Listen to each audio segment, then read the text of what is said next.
You know that feeling when you crack open a brand new book and just pause. Not to read, not to check the cover, just to smell it.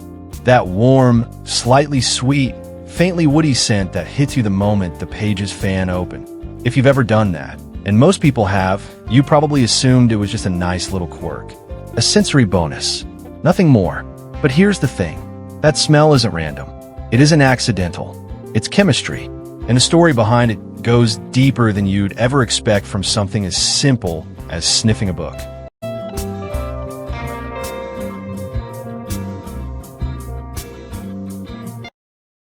First, let's talk about what you're actually smelling. A new book isn't one single scent. It's a cocktail of dozens of chemical compounds all releasing into the air at once. The paper, the ink, the glue in the binding, the coatings on the cover. Each one is off-gassing, which is a fancy way of saying each material is slowly releasing tiny molecules into the surrounding air. And when those molecules reach your nose, your brain registers them as that unmistakable new book smell. Scientists have actually identified over 100 volatile organic compounds in a single book, but a few key ones do most of the heavy lifting. Here's where it gets interesting. Paper is made from wood, and wood contains a compound called lignin.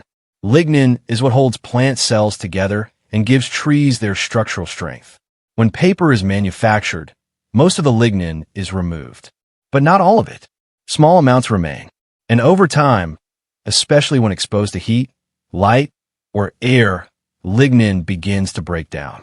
This breakdown releases a compound called vanillin.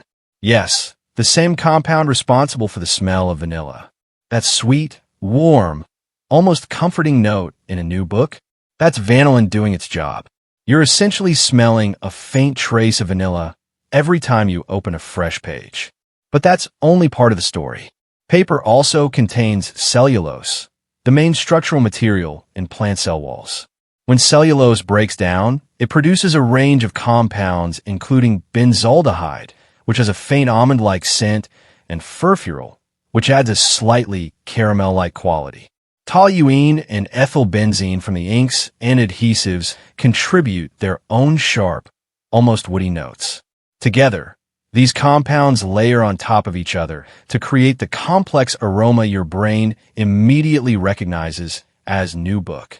Now, you might wonder why this smell feels so good. Why does it trigger something almost emotional in people? The answer isn't just chemistry. It's memory. Smell is the most powerful of all the senses when it comes to triggering emotion and recall. The olfactory nerve, which processes smell, connects directly to the limbic system, the part of the brain that handles memory and emotion. Other senses don't have that kind of direct line. So when you smell a new book, you aren't just detecting chemicals. You're being pulled back to every library you've ever walked into, every classroom that smelled like fresh textbooks, every birthday when a new book showed up wrapped under a gift bag. The smell carries all of that with it. There's even a word for people who love the smell of books. Bibliosmia, from the Greek word for book, biblio, and the Latin for smell, osmia. It's not a disorder. It's not even rare. It's actually one of the most commonly reported sensory pleasures people associate with reading. Libraries have leaned into this for years. Some candle companies now sell scents specifically designed to mimic old and new book smells. That's how powerful and universal the feeling is. Old books smell different, by the way, and that's worth mentioning. Older paper has had more time to break down. More lignin has degraded. More cellulose has oxidized. The result is a mustier, earthier, slightly more acidic scent. Still beloved by many, but chemically quite different from a fresh print. Some people prefer the new. Others swear by the old. Both are just chemistry expressing itself differently through time. So the next time you open a new book and catch that scent, you'll know exactly what's happening. Lignin breaking down into vanillin. Cellulose releasing caramel notes. Inks and adhesives adding their own quiet signature. All of it mixing together in a cloud of volatile molecules that travel straight to the most emotionally connected part of your brain. It's not just a nice smell. It's a chemical conversation between the book and your memory. A conversation that happens in milliseconds and somehow manages to feel timeless. That's the thing about science.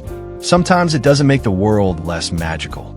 It just gives you a better reason to stop, close your eyes, and take a deeper breath. Thank you for watching. If you have suggestions for our next video, feel free to share them in the comments below. We'll be sure to give you an acknowledgement for your contribution. Don't forget to like, subscribe, and stay tuned for more stories woven through the smallest details.